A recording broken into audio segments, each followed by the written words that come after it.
देखो आज हम पढ़ रहे हैं जल है तो कल है। अब जल है तो कल है, मतलब जल नहीं होगा तो कल नहीं होगा है। लेकिन कैसा कल होगा? बिना चाय वाला है। अगर जल नहीं होगा तभी तो कल पिएंगे हैं, और जल नहीं रहेगा तो कै कल होंगे? पानी नहीं पियोगे क्या है? पूजा इधर आओ, आ जाओ। जल को कहां कहां प्रयोग करते हो? घर में जल है ना, तो घर में क्या क्या यूज करते हो जल का? खाना बनाते हैं, चाय बनाते हैं, पानी पीते हैं और नहाते भी हैं और पूजा भी करते हैं। हाँ, जल के पानी से पूजा भी कर लेते हैं। और कपड़े उपड़े नहीं कोई धोता है हैं? जानवरों को धोते हैं, सिंचाई नहीं करते हैं। अगर जल नहीं होगा तो कल कैसा होगा भाई? पेड़ों को पानी देते हैं जी, देते हैं। अगर जल है तभी कल है, अगर जल नहीं है तो कल नहीं है। अर्थात हम लोग कोई जिंदा नहीं रहेगा। रह पाओगे जिंदा? मान लो जल ही नहीं रहा तो गेहूं में पानी क्या लगाओगी? धान कैसे सींचोगी?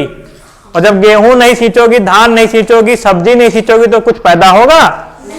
भले पानी ना पियो, 15 दिन जिंदा रह जाओ, खाओगे नहीं तो कैसे जिंदा रहोगे? कब तक जिंदा रहोगे? तो जल है तभी तो क्या है हमारा? कल है। तो जल के हम प्रयोग क्या करते? सबने दैनिक प्रयोग बता दिया, पूजा ने दैनिक प्रयोग बताया। कहां कहां बताया? दैनिक तो रोज, दैनिक मतलब रोज। रोज कहां प्रयोग करते हो? नहाने में, खाने में, चाय बनाने में, खाना बनाने में, पीने में, कपड़ा धोने में, जानवरों को पानी पिलाते हो ना, जानवरों को खाना खिलाते हो, प्रयोग करते नहीं करते हो? तो जल प्रयोग होता है। और सिंचाई में भाई रोज नहीं लेकिन कोई ना कोई रोज सींचता भी रहता है। सिंचाई के कुछ परंपरागत साधन है, परंपरागत जो पुराने जमाने से चल रहा है ना, परंपरा। जैसे पहले लोग कैसे सींचते थे फसलों को? तालाब से है, तालाब से ना, कुएं थे और नदियां थी। कहीं नदी आ गई तो काट दिया, पूरा खेत भर गया ना। कुओं से पानी निकालते थे, बैल घूमते थे, नहीं उससे निकलता था, उसे सींचते थे। या नदियों का पानी, तालाबों का पानी बरसात में भर जाता था ना। अब आधुनिक साधन क्या मिल गए हैं? अब अगर नदी तालाब सूख गए तो आदमी कहां से पानी निकालता है? इंजन से। काहे से? इंजन से। उसको नलकूप जिसे कहते हैं। कोई घर में समरसेबुल लगवाए, कोई ऊपर वाला मोटर, कोई नीचे वाला मोटर है, और खूब पानी निकाल खर्च हो ही रहा है। करता है नहीं करता है? सबके घर में समरसेबुल लगा है, पानी यूज करता रहता है। तो जब ऐसे पानी हम यूज कर रहे हैं तो पानी क्या होता है? बर्बाद हो रहा है ना। जैसे हमारा अगर डाटा देखा जाए तो पंजाब जो राज्य है भारत में, जो पश्चिम साइड पंजाब है, वहां पर 1 किलो चावल, कितना? 1 किलो अगर चावल पैदा करने में जानते हो कितना जल खर्च हो जाता है? अनुमान लगाओ कितना? लगभग 5000 लीटर। कितना? 5000 लीटर जल खर्च होता है पंजाब में। कितना? 5000। और चावल कितना पैदा होता है? 1 किलो। और महाराष्ट्र, जहां मतलब बंबई है, पिक्चर बनती है ना, सुने हो ना, वहां पर चीनी, 1 किलो चीनी पैदा करने में कितना? 1 किलो चीनी पैदा करने में लगभग 2300 लीटर जल खत्म हो जाता है। कितना? 2300 लीटर जल। अभी जल का दुरुपयोग हो रहा है कि नहीं हो रहा है? हैं? तो देखो यहाँ कितना। और जब इतना जल खर्च हो रहा तो जल आता कहां से है? धरती में जल कहां से आता है? बताओ है? तुम आओ मर इधर, जल्दी बताओ कि जल्दी आओ, यार परेशान कर रहे हो, जैसे कि बुढ़िया गए हैं, उठ नहीं पा रहे हो, हाथ पैर नहीं काम करे, जल्दी आओ फट से। जल कहां से आता है? धरती के अंदर से। और धरती में कहां से जल आता है? ऊपर से। ऊपर से मतलब कैसे आवत है? पाइप लगी है? हाँ, बरसता है। शाबाश। कैसे पानी आता है ऊपर से?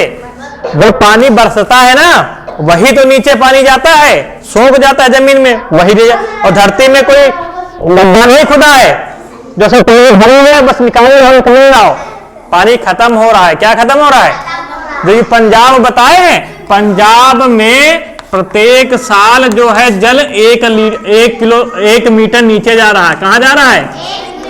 1 मीटर नीचे। जैसे अब मान लो धरती है तुम्हारी इतनी मोटी, क्या है तुम्हारी ये? तो अभी ये मान लो 10 मीटर पे जल है, 10 मीटर बोरिंग कर देते हो, पानी आ जाता है। तो आज 2022 और 1 साल में 1 मीटर नीचे चला जाता है। मतलब अब कहा कितने नीचे हो गए? 11 मीटर। कितना नीचे हो गया? प्रत्येक साल 1 मीटर नीचे, क्योंकि पंजाब में जल का बहुत ज्यादा दोहन कर रहे हैं ना, मशीनों से लगा लगा के निकाल रहे हैं, और जितना बारिश होती है वो जल संचय हो नहीं पाता है। भाई जब पानी बारिश, जब जैसे तुमने बाल्टी में पानी भरा ना, और उसमें 2 मग पानी निकाल लिया, तो बाल्टी 2 मग खाली हुई नहीं खाली हुई? तो अगर बाल्टी को फुल करना है तो उसमें 2 मग पानी डालना पड़ेगा नहीं डालना पड़ेगा? अगर मान लो 2 लोग इधर आ जाओ, से तमन्ना और उधर, अब जैसे इनके पास एक बाल्टी है, ठीक है, और ये पानी भर रही है, तुम निकाल रही हो, एक बाल्टी में तुम निकाल लिया 3 मग, इन्होंने डाला 2 मग, तो बाल्टी कुछ खाली रह जाएगी नहीं रह जाएगी? तुमने निकाला कितने मग और तुमने डाला कितने? 2 मग, तो बाल्टी कुछ खाली रहेगी नहीं रहेगी? अगर बाल्टी फुल रहे तो तुमको कितने मग डालना पड़ेगा? 3 मग ना। तो लेकिन तुम्हारे पास 3 मग पानी है नहीं, लेकिन ये ज्यादा निकाल रही है, तो हर बार रोज यही करती हैं, तुम डालती रोज 2 मग हो, ये रोज निकालती हैं 3 मग, तो बाल्टी लगातार खाली हो जाएगी नहीं खाली हो जाएगी एक दिन? बस पंजाब में वही हो रहा है, जितना बारिश से जल आता है उससे ज्यादा लोग पानी निकाल रहे हैं। क्या कर रहे हैं? तो लगातार पानी कम हो रहा है नहीं हो रहा है? और जब पानी कम हो जाएगा तो फिर जमीन से पानी आएगा? नहीं आएगा। और जब नहीं आएगा तो फिर पीने की दिक्कत होगी, सिंचाई की दिक्कत होगी, और जहां पर ये दिक्कत पानी कम होते रहते हैं वहां पर क्या भूमि बंजर होती जा रही, क्या होती जा रही है? और बंजर जानते हो ना, जहां पर खेती वो एकदम रेहू जैसी बन जाती है ना, बालू जैसी, जैसे राजस्थान है, ऐसे बंजर होती जा रही है। तो हमें जल का संरक्षण करना चाहिए। क्या करना चाहिए? बैठ जाओ, शाबाश। अब वही देखो यहाँ पर हो रहा, जल का संरक्षण बताया गया तुम्हारे पाठ में। इस पाठ में जल है तो जल का संरक्षण बताया गया है, क्योंकि हम लोग जल बहुत तेजी से निकाल रहे हैं। क्या निकाल रहे हैं? अब देखो तुम लोग बच्चे हो, हाँ, अब ये ध्यान रखना, ठीक है? इधर देखो, सोनिया कहाँ देख रही हो? जल को बचाओगे तभी बचोगे, नहीं तो आने वाले तुम लोग जब बड़े होगे तो पानी ही नहीं। पता लगा कि सुबह जैसे चेन्नई वगैरह में देखो, सुबह सुबह वो आता है टैंकर, उस टीवी में कभी देखा होगा या पेपर कभी पढ़ो तो उसमें टैंकर से पानी मिलता है, सुबह शाम आता है, बाकी पानी नहीं मिलता है। जो सुबह नहा लिया नहा लिया, बाकी ऐसे घूम रहा है, पानी नहीं है। यहाँ तो बहराइच है, तुम्हारे पास घाघरा नदी है तो पानी ज्यादा है ना, इसलिए तुमको लगता है पानी, लेकिन पानी फिर भी घर में बताना है, पानी को बचाना है। लगातार पानी अगर हम प्रयोग करते रहेंगे, बचाएंगे नहीं तो मतलब धरती का पानी सूख जाएगा सब, फिर पानी कहां से ले रहे हो? जितनी आवश्यकता हो उतना ही प्रयोग करो पानी का, फालतू में पानी को बर्बाद मत करो। तभी संरक्षण तो बचाना, कैसे बचाओगे? फिर नल का इस्तेमाल करने के बाद बंद कर दो।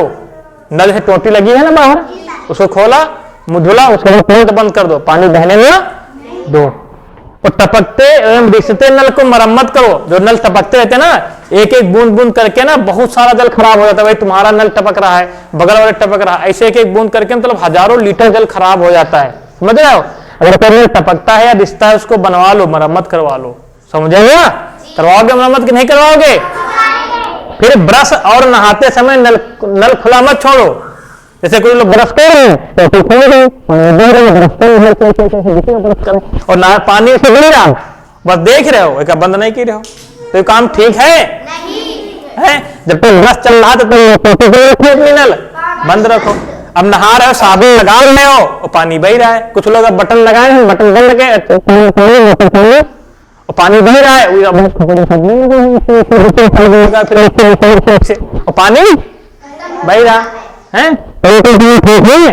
पानी बर्बाद हो रही है। बंद कर दो। फिर बोतल आदमी अगर कहीं बच जाता है ना, बोतल है या बाल्टी है, मतलब पानी अगर पीने के लायक नहीं तो उसको कहीं नहीं फेंको, फालतू में जमीन पे फेंकोगे ऊपर तो सोखेगा कम, और धूप होगी तो उड़ जाएगा भाप बन के, ठीक है? तो उसको कहाँ डालो? पौधों में। डबल फायदा, तुम्हारा खराब पानी यूज में आ गया, पौधे को मिल गया, आराम से वो अपना पत्तियों को हरा रखेगा, अपना खान पीन कर लेगा ना, तो पौधे। और तालाब, नहरें, कुएं, नदियों आदि के जल को दूषित मत करो। जैसे बगल में तालाब है, वहां पे पड़ी है तालाब में, कितनी बोतलें पड़ी हैं, कितना कुएं है, अभी उसको हम देखेंगे तालाब को कितना प्रदूषण किया। तो फिर वैसे तालाब हो, चाहे कुएं हो, चाहे नहरें हो, चाहे नदियां, उनको दूषित मत करो।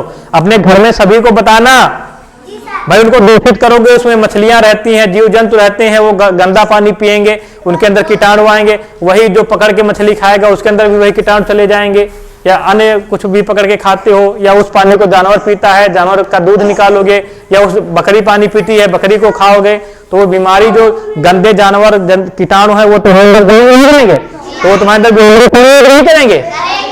और फिर जल दूषित हो रहा है, और जल भी इतना इंपॉर्टेंट है कि उसका कोई मूल्य ही नहीं है। ठीक है, डबल नुकसान, सेहत का भी नुकसान होगा, लोग बीमार हो जाएंगे, और उसमें मछली ही नहीं पैदा होगी पानी में, तो जल का कोई प्रयोग भी नहीं होगा। और फिर वो गंदा जल करोगे तो जमीन में सोखेगा भी नहीं, क्योंकि पन्नी डालो जमीन में जाके वो बिक जाएंगी, जाके अगर नीचे जाती है, बोतल पड़ी है तो जल को अंदर जमीन में जाने नहीं देंगी। समझ रहे हो, तो उनको दूषित मत करो। अब देखो भूमिगत जल लगातार कम हो रहा है, जैसे हमने बताया कि पंजाब में, महाराष्ट्र में लगातार जल घटता जा रहा है, पश्चिमी अपने उत्तर प्रदेश में भी जल घट रहा है ना। जैसे हमारे लखनऊ में भी मतलब वाटर लेवल भूमिगत जल बहुत नीचे चला गया है, 30 तरह से बोरिंग करनी पड़ती है। ठीक है, तब भी जल नहीं मिलता है। कुआं, पहले कुओं में पानी था, कुएं देखो सूख गए हैं। पहले जहां देखो कुएं से पानी तुरंत कुआं खोदो पानी निकलता था, अब सब सूख गए ना। तो जिस घर में 2 लोग थे अब 4 लोग हो गए हैं, और जब जनसंख्या बढ़ेगी तो पानी की भी मांग तो बढ़ेगी, और पानी बरसात से उतना मिल नहीं पा रहा है, तो भूमि से जल निकालोगे। कहां से निकालोगे? पहले लोग तो कुएं से निकालते थे, अब नलकूप लगा रहे हैं तो पानी ज्यादा निकाल रहे हैं, मांग बढ़े तो